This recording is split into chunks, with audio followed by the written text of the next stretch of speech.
The meow that cut through the icy silence of the morning did not sound like a cry for help. It sounded like a farewell. David Palmer dropped his fishing rod and felt his heart race. It was 6:20 in the morning on a Tuesday in January. The temperature was 17 degrees below zero, and that sound was coming from the center of Copper Ridge Lake. A place where no animal should be. A place where the ice, despite appearing solid, hid deadly traps that could swallow a life in seconds. He ran to the shoreline, his boots sinking into the snow that covered the trail. The lake stretched out ahead like a white, silent desert, its frozen surface reflecting the faint light of dawn. David had fished there since he was 8 years old. He knew every crack, every weak spot, every dangerous place. And he knew exactly what it meant to hear a sound coming from that specific point. It meant that someone was dying. His eyes scanned the white expanse until he found it.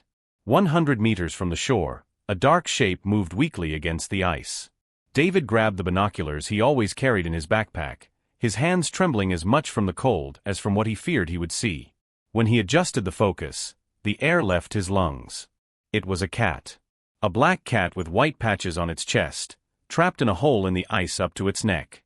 Only its head remained above the frozen waterline, and even from a distance, David could see the animal shaking violently.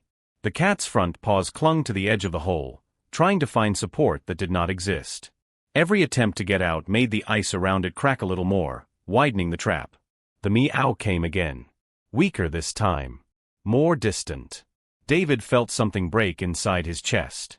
It wasn't just a trapped cat. It was a conscious, intelligent creature that understood perfectly well that it was dying and that there was nothing it could do about it. The animal's eyes, even from far away, searched desperately for something, anything, that could mean salvation. 17 degrees below zero. Icy water. Hypothermia. David didn't need to be a veterinarian to know that the cat had at most 20 or 30 minutes before its body simply shut down. Maybe less.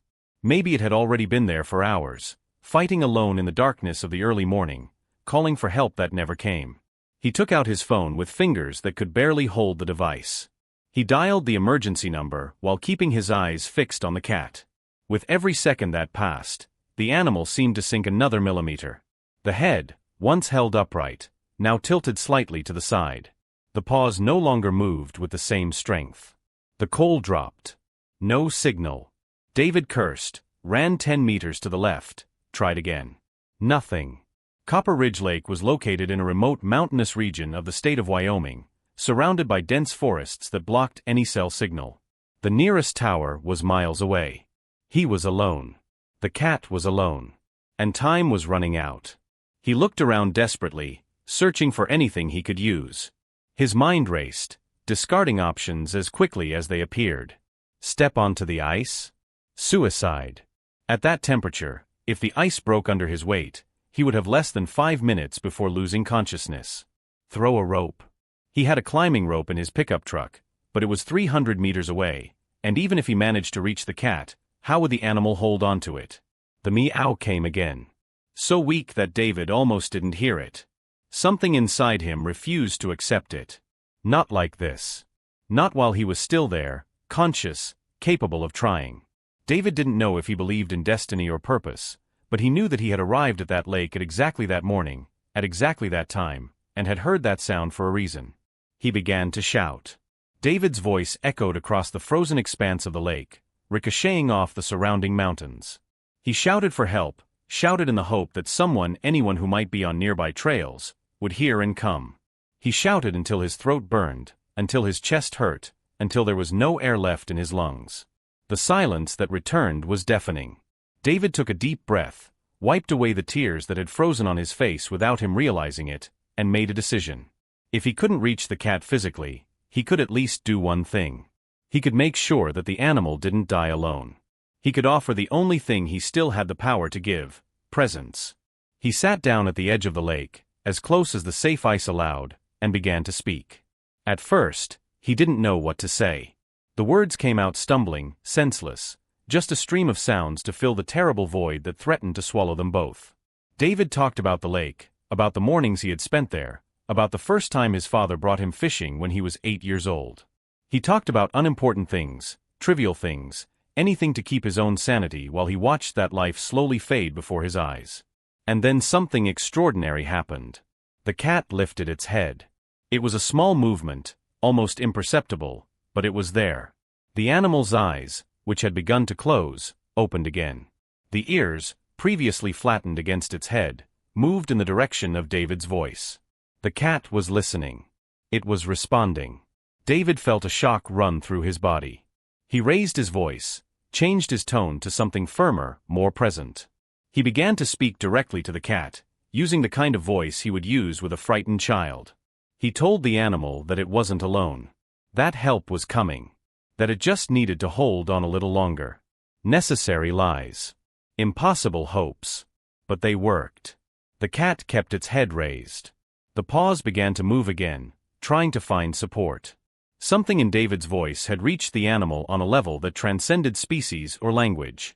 It was the sound of another living being refusing to give up. It was the promise that it was worth continuing to fight. David didn't stop talking for a single second. His voice grew hoarse, then rough, then little more than a forced whisper, but he continued. He told stories about his childhood, about his dog that had died 5 years earlier, about the time he saved a bird with a broken wing and watched it fly again weeks later. It didn't matter if the stories made sense. What mattered was that the sound continued, that the connection remained. 15 minutes passed. Then 20. The sun finally rose fully, bathing the lake in a golden light that made the scene simultaneously beautiful and horrifying. David could see details now that he couldn't before. He could see how much the cat was shaking. He could see the absolute exhaustion etched into every line of the animal's body. He could see that the fur that wasn't submerged had frozen into small ice crystals. And he could see, with a clarity that hurt, that time was truly running out. That was when he heard the engine. David turned his head so fast that he felt his neck crack. Coming down the secondary trail, a red pickup truck advanced, throwing snow to the sides. Behind it, with emergency lights flashing, came a white van with the logo of the State Wildlife Service. He jumped to his feet, waving frantically, shouting, half laughing, half crying with relief. Someone had heard. Someone had come. The pickup stopped a few meters from him. A man in his 50s jumped out of the cab, followed by a younger woman carrying an enormous medical backpack. From the van, 3 people got out wearing specialized water rescue suits, carrying equipment that David could barely identify. The older man approached quickly. "Are you the one who called emergency services?" he asked. "I couldn't get a signal," David replied, his voice sounding strange after talking to himself for so long. "But there's a cat trapped in the ice. There." He pointed. The young woman took binoculars and looked. Her face went pale. "How long has it been there?" she asked. "I'm not sure exactly. I found it about 25 minutes ago, but from the signs," David swallowed hard, "I think it might have been there since dawn. Maybe 2 hours. Maybe more." The silence that followed was heavy. Everyone knew what that meant. 2-3 hours in 0-degree water. The chances of survival were microscopically small. The chances of survival without permanent damage were even smaller. But the woman simply nodded, adjusted the backpack on her shoulders, and turned to the rescue team. "Let's get to work," she said simply. "If you're enjoying this story, don't forget to subscribe to the channel and like the video. Also leave a comment saying what you think and which city or country you're watching from. This helps us a lot to keep bringing stories like this." David watched as the team prepared, and for the first time since he had heard that terrible meow, he allowed himself to feel a tiny spark of hope. The cat was still alive. Help had arrived. Maybe, just maybe, this story wouldn't end in tragedy. But he had no idea how difficult and dangerous the operation that was about to begin would be. Nor how close everyone would come to losing not only the cat, but their own lives as well. The woman with the medical backpack introduced herself as Dr. Rebecca Hayes, a veterinarian specializing in wildlife rescue. The older man was Thomas Chun, head of the county's aquatic rescue team. The other 3 team members were already setting up equipment at a speed that showed years of training. Rebecca knelt beside David, took his binoculars, and observed the cat in silence for long seconds. Her face showed no emotion, but David noticed her fingers gripping the equipment with excessive force. "This is bad," she finally said, lowering the binoculars. "Very bad." Thomas stepped closer, assessing the distance and the thickness of the ice with experienced eyes. He struck the ground with a metal rod, listening to the sound the ice produced. He walked a few more steps and repeated the process. His expression grew more serious by the second. "The ice is at most 12 centimeters thick in that area," he said. "With the weight of a person plus the equipment, it's borderline. Too risky for a direct approach." "How much time does he have?" David asked, even though he feared the answer. Rebecca bit her lower lip before replying. "Honestly, I don't know how he's still conscious. Water at this temperature causes severe hypothermia in 15 to 20 minutes. If he's really been there for 2 hours or more," she let the sentence hang. "His body must be in a state of extreme preservation. Metabolism slowed to the absolute minimum. But that also means that any sudden movement, any additional stress, could make his heart simply stop." David felt his stomach twist. He looked at the cat, still keeping its head above the water through sheer will to survive. How could something so small, so fragile, fight so hard? "So what do we do?" he asked. Thomas was already gesturing to the team, giving rapid orders. 2 men began laying out safety cables across the surface of the lake. A woman assembled a kind of wide sled made of synthetic material that would distribute weight over a larger area of ice. "We're going to use the weight distribution system," Thomas explained. "Josh will go on the sled, approach slowly, test the ice every meter. If the surface holds, he can get close enough to pull the cat out. And if it doesn't hold?" David already knew the answer, but needed to hear it. "That's why we have the safety cables. And the thermal protection suits. But I won't lie to you, friend. If the ice gives way near that hole, we'll have 2 problems instead of 1. Rebecca was already preparing medical equipment. David saw syringes, thermal blankets, even a small portable defibrillator. The amount of preparation for the worst possible scenario made his heart race. "Can I help?" he asked, feeling useless just watching. "You can," Rebecca replied without looking at him. "Keep doing what you were doing. Keep talking to him." David blinked, confused. "Talking? You were talking to the cat when we arrived, weren't you?" Rebecca finally looked at him. "He was responding to your voice. I saw it. That's important. Animals under extreme stress can hear and respond to calm voices. It keeps them conscious. Gives them something to focus on besides fear." Something in the way she said that made David realize it wasn't theory. It was experience. Rebecca had seen this before. She had witnessed the power of connection, even between different species, even in impossible moments. He returned to his position at the shoreline and began speaking again. His voice was even hoarser now, but it didn't matter. He told the cat that good people had arrived. That equipment was being prepared. That help was really coming this time, no longer just empty promises. And the cat listened. Its head turned slightly toward David, its ears moved. Even on the brink of death, even with its body failing, that animal was still trying to understand, still searching for hope. Josh, the team member who would perform the rescue, finished putting on the thermal suit. It was a bulky bright orange outfit with built-in flotation. He fastened the safety harness, tested the carabiners twice, adjusted the cables. His movements were precise and methodical, but David could see the tension in the way his shoulders stayed rigid. "Ready," Josh announced. His voice sounded muffled through the protective face mask. Thomas did a final test on the cables and nodded to the team. Everyone took their positions. Rebecca stood beside David, medical equipment ready, eyes fixed on the cat. The tension in the air was palpable, as if everyone were holding their breath at the same time. Josh lay down on the weight distribution sled and began to propel himself forward using special hooks. The movement was painfully slow. Every half-meter, he stopped, struck the ice with a tool, listened to the sound, evaluated it. Then he advanced another half-meter. 10 meters. 15. 20.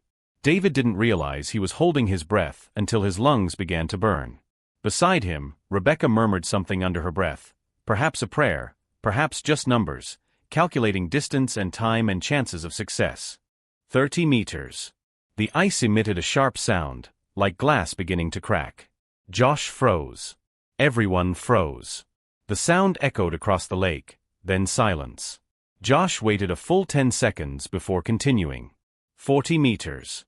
That was when David noticed something that made his blood run colder than the air around him. The cat had stopped moving. Its head was still above the water, but its eyes were closed. Its paws were no longer clinging to the edge of the hole. "Rebecca," he said, his voice coming out in a strangled whisper. "Look at him."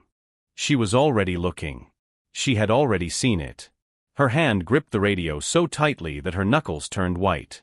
"Josh, the cat is losing consciousness," she said into the radio, keeping her voice professional through sheer force of will. "You need to speed up." "I can't speed up without risking breaking the ice," Josh replied. He was at 50 meters now, more than halfway there. 5 more minutes. "Hang in there, little guy." 5 minutes could be 5 eternities. David went back to talking to the cat, his voice now desperate, pleading. He asked the animal to open its eyes. He begged it to keep fighting. He begged it not to give up now, not when help was so close. The cat's eyes opened slowly. It was a small, weak movement, but it was there. It was still conscious. Still fighting. 60 meters. 70. The ice continued to emit disturbing sounds, cracks and groans that made everyone on the shore shudder. Thomas held the safety cables so tightly that his hands trembled. 80 meters. Josh was less than 20 meters from the hole now. David could see the cat with absolute clarity without needing binoculars. He could see every detail he wished he couldn't see. The soaked fur clinging to the thin body. The half-closed, glassy eyes. The breathing so weak it almost didn't exist. 15 meters, Josh announced over the radio. That was when the world exploded into sound and movement. The ice beneath Josh cracked with a bang that echoed like a gunshot. The sled tilted violently to one side. Josh shouted, his arms moving to redistribute the weight, trying to prevent the inevitable.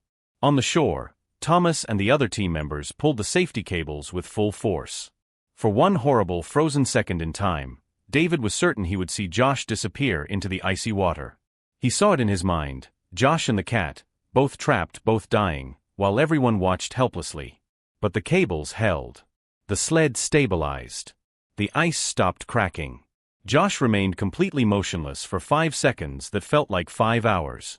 Then, with tiny calculated movements, he repositioned himself, redistributed the weight, and continued forward.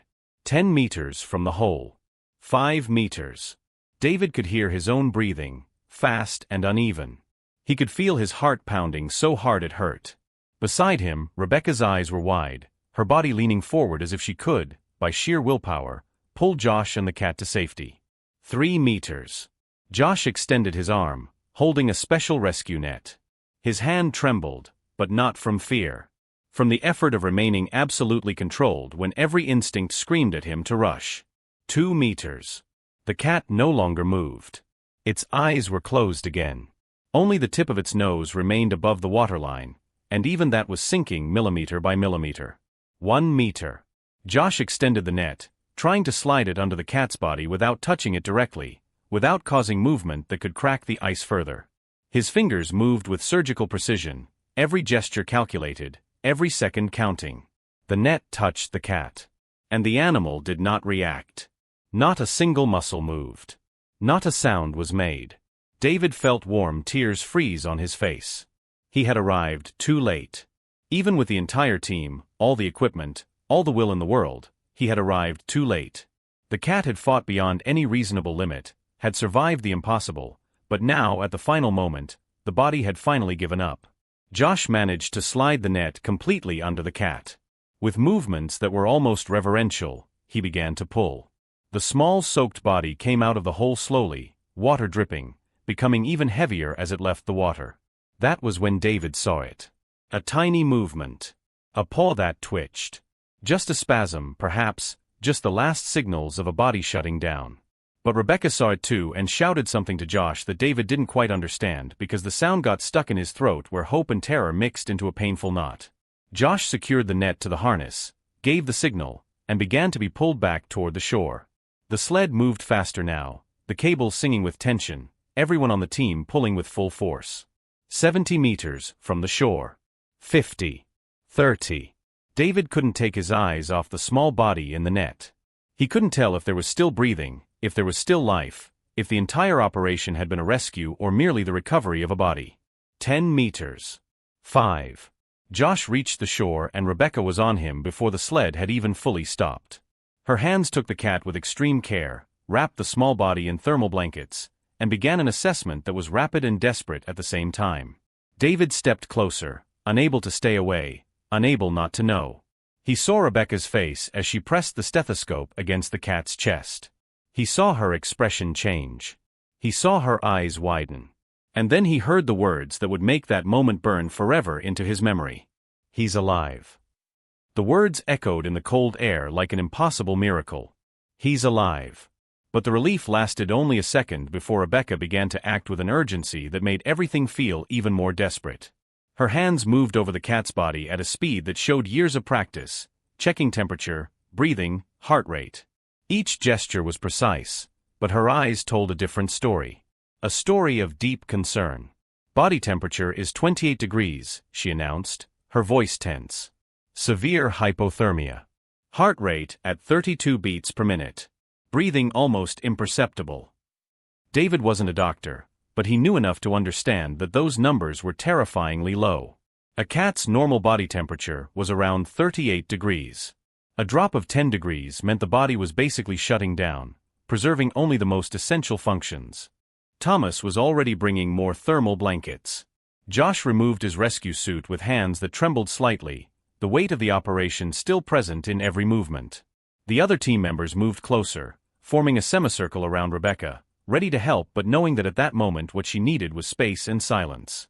"We need to get him to the clinic now," Rebecca said, wrapping the cat in layers of thermal material. "But transport is going to be complicated. Any sudden movement, any additional stress, and his heart could go into fatal arrhythmia."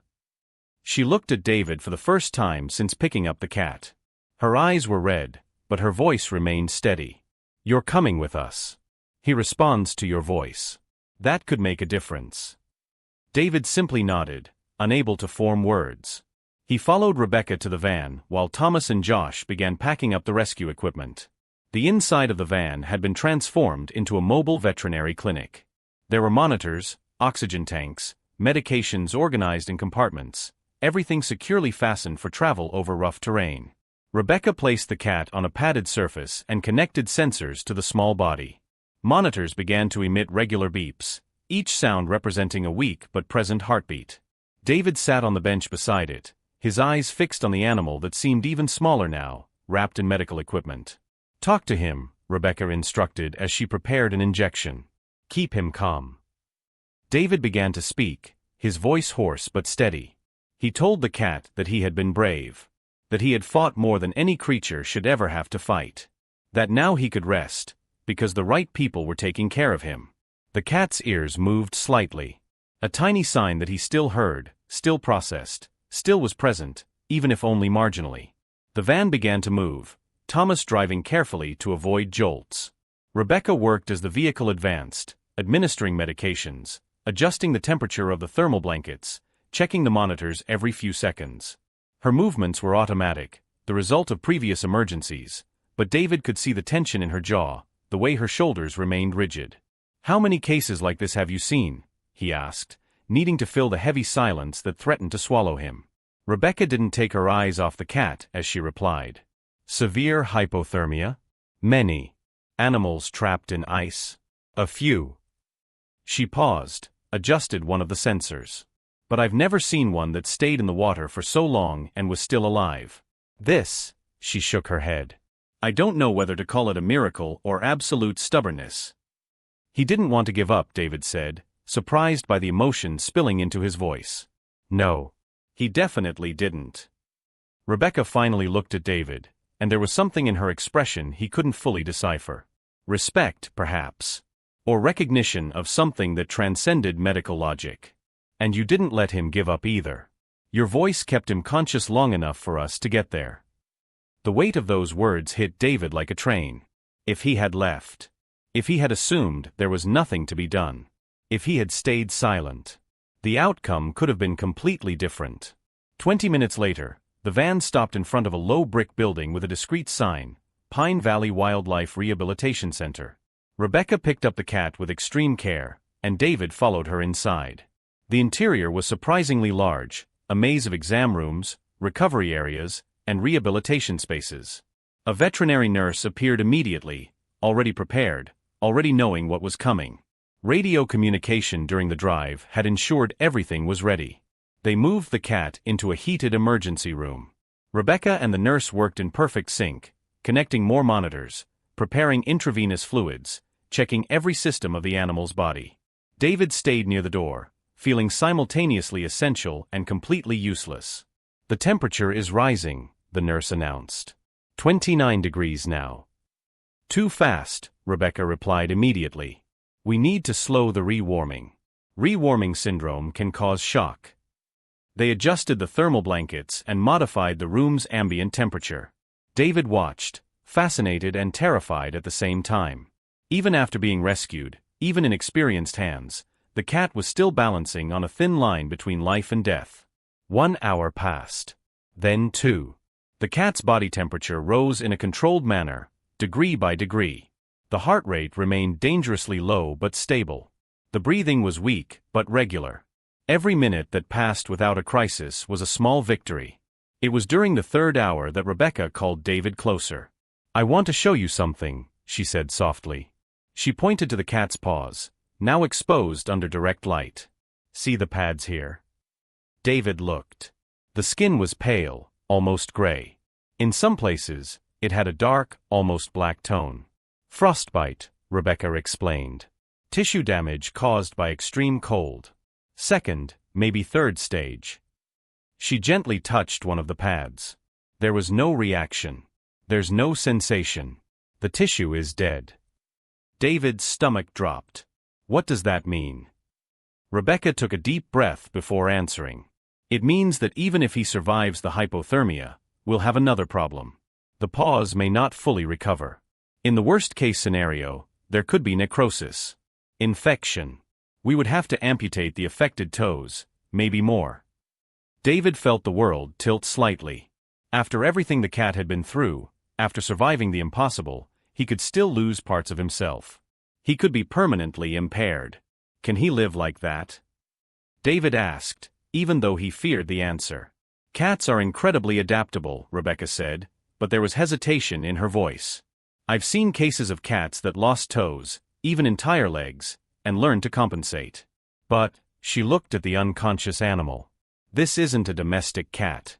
Based on the features, the musculature, the behavior you described at the lake, this is a cat that lived independently. Possibly feral, possibly completely wild." "And that changes things," David finished.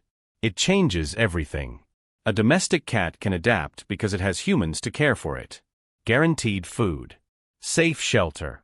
But a wild cat needs to hunt. Needs to climb. Needs to defend territory. If the paws don't work properly," she didn't need to finish the sentence.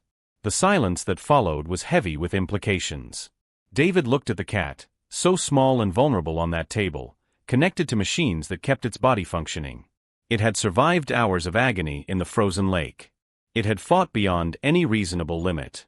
And now it faced another kind of battle, equally brutal, equally uncertain. "How long until we know how much damage was done?" David asked. "Days. Maybe weeks.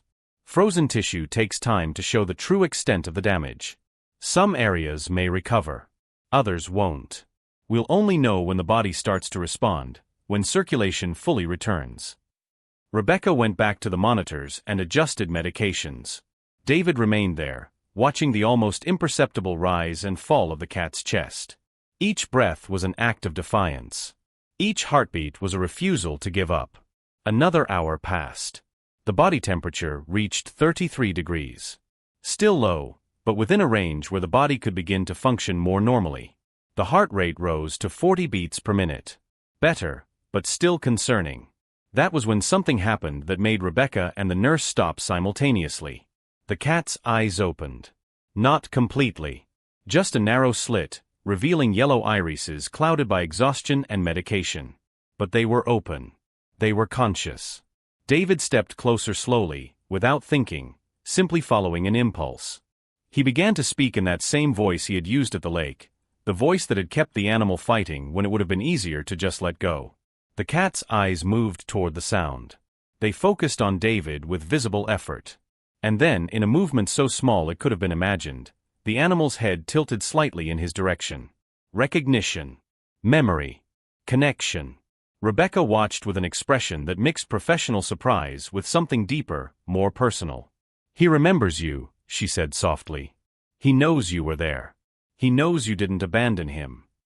David felt tears burn in his eyes. He slowly extended his hand, allowing the cat to see it approaching. His fingers gently touched the animal's head, stroking the fur that was still damp in some places. The cat didn't pull away, didn't show fear. It simply closed its eyes again, but this time it didn't seem like unconsciousness. It seemed like trust. "What happens now?" David asked without removing his hand from the cat. Rebecca checked the monitors one more time before answering. "Now he needs time. Time for the body to heal. Time for us to discover the real extent of the damage. Time to decide what the next step is." She looked at David with a new intensity. "And you need to decide how involved you want to be in this. Because what comes next will be just as hard as the rescue. Maybe harder." David didn't need to think. Didn't need to consider. He had heard that meow at the lake. He had seen those eyes begging for help. He had made a silent promise that the cat would not die alone. And now that promise extended beyond the rescue, beyond immediate survival. "I'll stay," he said simply. "For as long as it takes." Rebecca nodded, as if she had already known what the answer would be. "Then you need to understand one thing. This cat survived the impossible.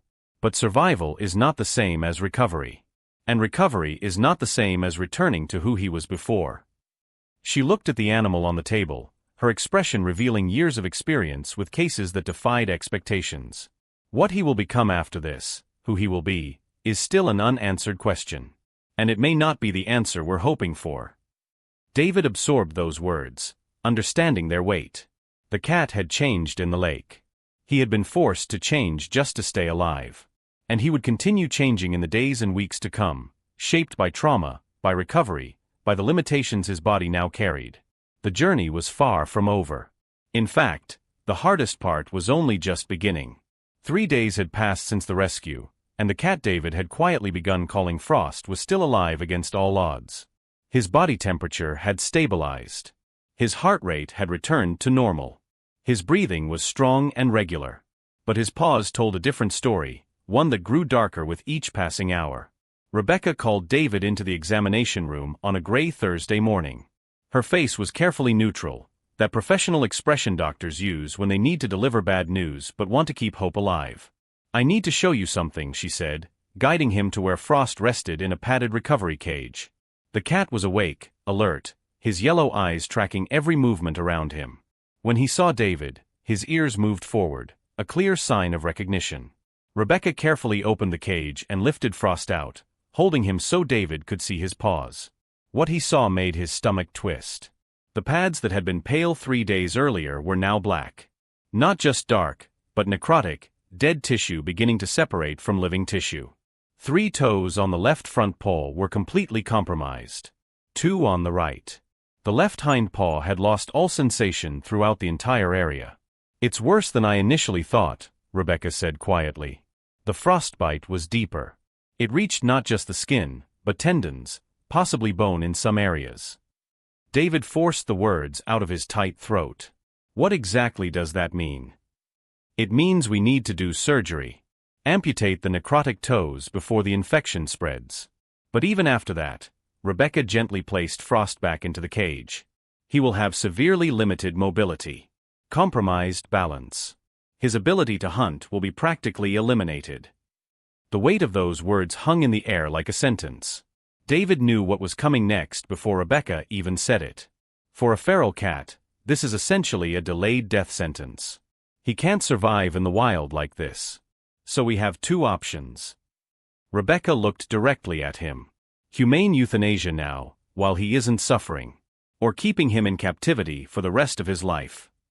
David felt as if the ground had been ripped out from under his feet. After everything. After the impossible rescue.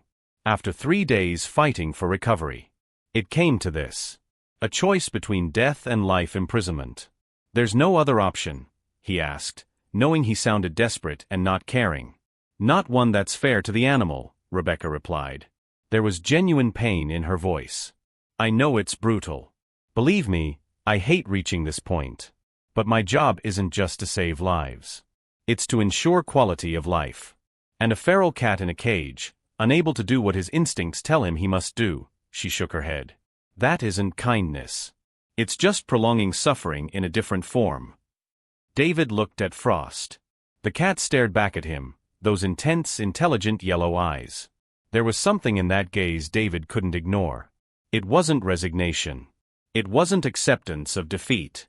It was the same fierce stubbornness that had kept the animal alive in the lake, that had refused to let go even when it would have been easier. How long do we have to decide? David asked. The surgery needs to happen within the next 48 hours, before the infection becomes systemic. After that, Rebecca let the sentence trail off. You don't have to decide alone. I can bring in the center's ethics committee. We can discuss all the options. But David knew there was no discussion that would change the facts. No committee that could alter the brutal reality of the situation. A feral cat with compromised mobility had no future in the wild. And a feral cat in captivity had no quality of life. He spent the rest of the day at the center, unable to leave Frost alone. He sat near the recovery cage and spoke to the animal the way he had at the lake, telling nonsense stories just to keep the connection alive. Frost listened, his ears moving with every word, his eyes never leaving David's face. It was during the afternoon that something happened that changed everything. David had stood up to stretch his legs, turning his back to the cage for just a moment. When he turned around again, Frost was standing. Not lying down, not relaxed, but fully upright on all four paws, even the damaged ones. The cat wobbled. His balance was clearly compromised, his body tilting toward the side where the paws were most affected. But he didn't fall.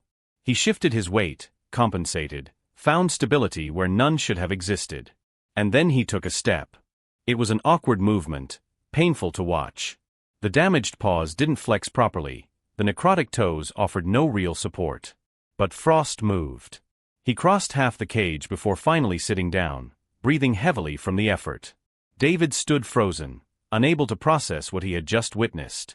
He called Rebecca, who came running, and together they watched as Frost repeated the process. Stand. Balance. Adjust. Move. Each attempt was better than the last. Each step showed learning, adaptation in real time. This shouldn't be possible, Rebecca murmured, her eyes wide. The level of damage, the pain he must be in, the balance impairment, she slowly shook her head. He's compensating. Redistributing weight. Learning to move in a completely different way. David knelt at the level of the cage, his eyes meeting Frost's. And in that moment, he understood something fundamental. This cat wasn't just trying to survive. He was refusing to be defined by his limitations. He was, consciously or not, choosing to adapt instead of giving up. He wants to live, David said, his voice thick with emotion. Not just exist. Really live. Rebecca remained silent for long seconds, watching Frost try to move again. When she finally spoke, there was something different in her voice. Uncertainty, perhaps. Or possibility. We still have to do the surgery. Removing the necrotic tissue is non-negotiable.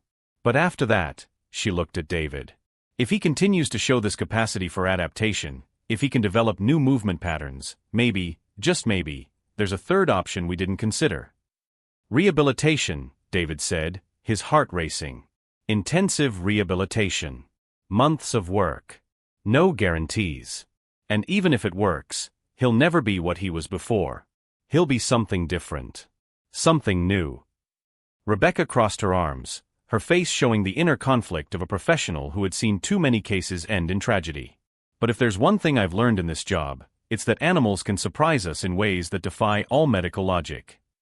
The surgery took place the following morning. David waited outside the operating room for 3 hours that felt like 3 years. When Rebecca finally came out, her surgical mask still on, he couldn't read her expression. It went well, she said simply. We removed all the necrotic tissue. 6 toes in total, plus part of the pads on 3 paws. We preserved as much functional structure as we could. She removed the mask, revealing exhaustion but also something that looked like cautious hope. Now it's up to him. Over the next few weeks we'll see if his body accepts the changes, if he can develop a new form of mobility. Frost spent the next 2 days sleeping, his body recovering from surgery. When he finally woke fully, David was there, as he had been every hour since the rescue. The cat opened his eyes, focused on David, and for the first time since the lake, made a sound. It wasn't a cry of pain or fear. It was something lower, deeper. Almost like a broken purr. Recognition. Gratitude. Trust. On the third post-surgery day, Rebecca allowed Frost to try moving again. She and David watched, both holding their breath, as the cat slowly stood up. The bandaged paws touched the floor. His body swayed dangerously. And then Frost took a step. It was different from before the surgery. More controlled. More deliberate. As if the cat had used the recovery time not only to heal, but to plan. To calculate exactly how he would need to move now that his body had changed. 2 steps. 3. 4. Frost crossed the entire cage, turned around, and came back. Not quickly. Not gracefully. But functionally. Effectively. David felt tears run freely down his face and made no attempt to stop them. Beside him, Rebecca wiped her own eyes, one hand over her mouth. "He's going to make it," she whispered. "That stubborn son of a bitch is really going to make it." But make it to what, exactly, was still an unanswered question. Frost had proven he could move. But movement was only the first step. He would need to relearn everything. How to hunt with paws that didn't work the way they used to. How to climb when his balance was permanently altered. How to defend territory when his ability to fight was compromised. Rebecca developed a rehabilitation program that was part science, part experimentation. They started with simple exercises. Walking on different surfaces. Climbing small inclines. Reaching for objects placed at varying heights. Each activity was designed to force Frost to use his muscles in new ways, to develop compensations for his limitations. And Frost learned. Not only did he learn, he improvised. David watched in fascination as the cat discovered he could use his body weight differently, that he could jump using angles that compensated for the lack of push from the damaged paws, that he could balance using his tail in ways normal cats would never need to. Weeks passed. Frost grew stronger. More confident. More like the fierce animal he must have been before the lake. But he was also different. There was a calculated quality to his movements now, a deliberation that didn't exist in cats who had never needed to think about how their bodies worked. It was after 6 weeks that Rebecca made a decision David hadn't expected. "We're going to try reintroduction," she announced one morning. "Gradual. Controlled. But we're going to give him the chance to return to where he belongs." David felt his heart leap. Fear and hope mixed into an emotion he couldn't name.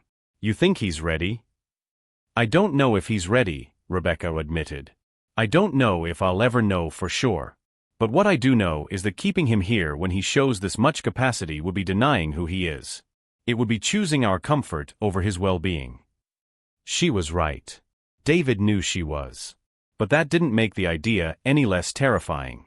The reintroduction process began in a controlled area, a 2-acre enclosure behind the rehabilitation center.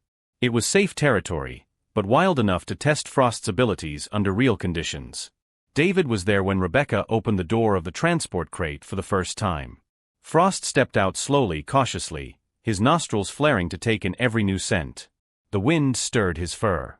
Leaves rustled around him. For the first time in weeks, he was outside, breathing fresh air, feeling natural ground beneath his paws.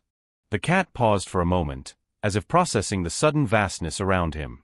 Then he began to explore. His movements were calculated, each step testing the ground before committing his weight. But there was determination in every motion, an iron will that transcended physical limitations. Rebecca and David watched in silence as Frost investigated trees, rocks, bushes. When the cat tried to climb a tree for the first time, David held his breath.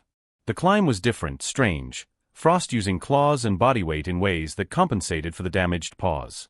He climbed 5 meters before stopping, looking around from his improvised perch. "This is extraordinary," Rebecca murmured. "He's relearning fundamental skills in real time." For 3 weeks, Frost remained in the enclosure. David visited him every day, watching progress that was both frustrating and inspiring.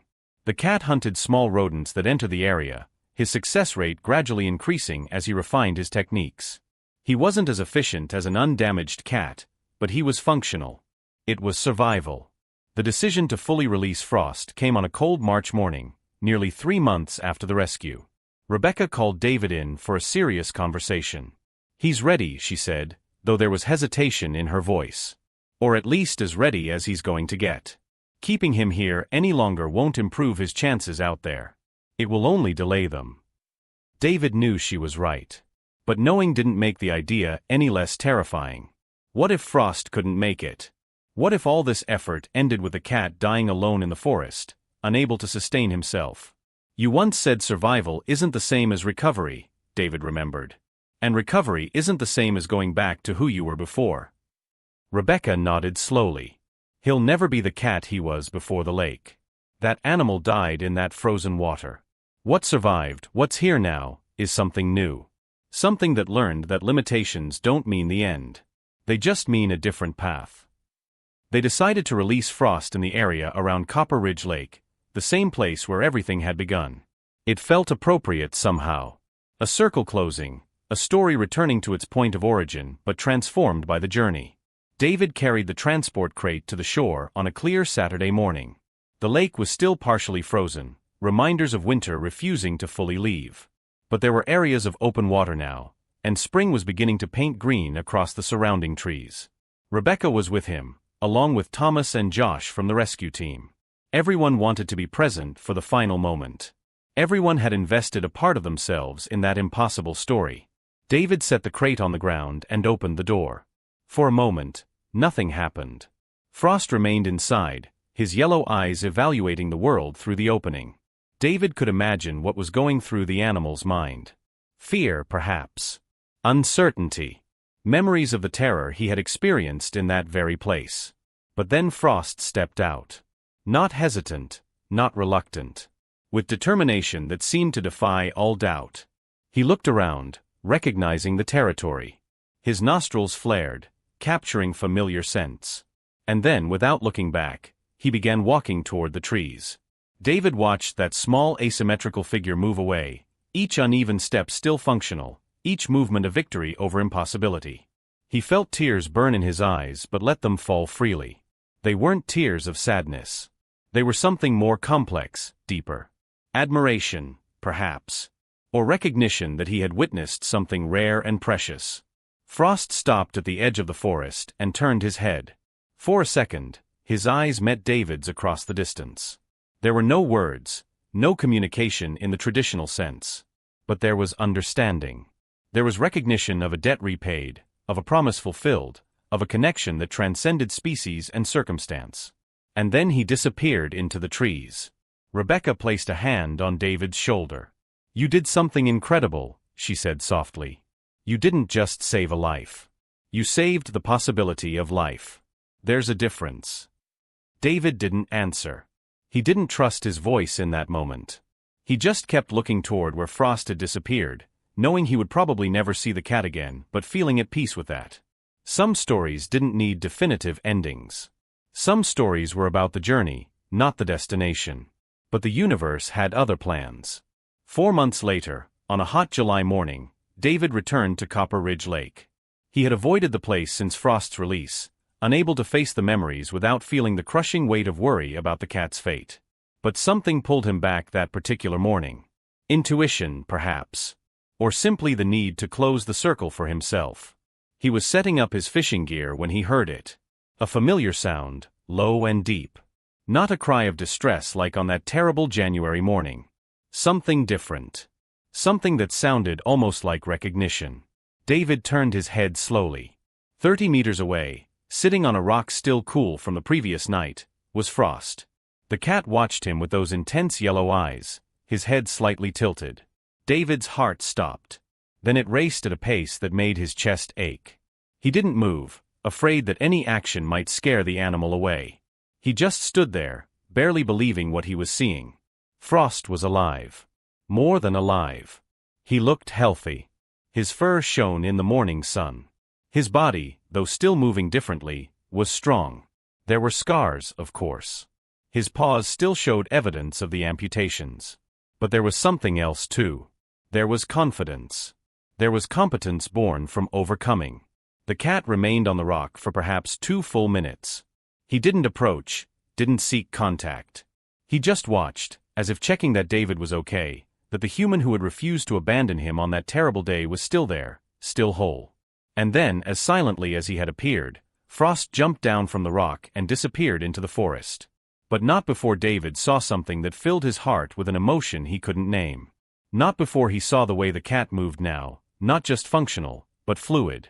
Not graceful in the traditional sense, but efficient, adapted, alive in ways that defied all expectations.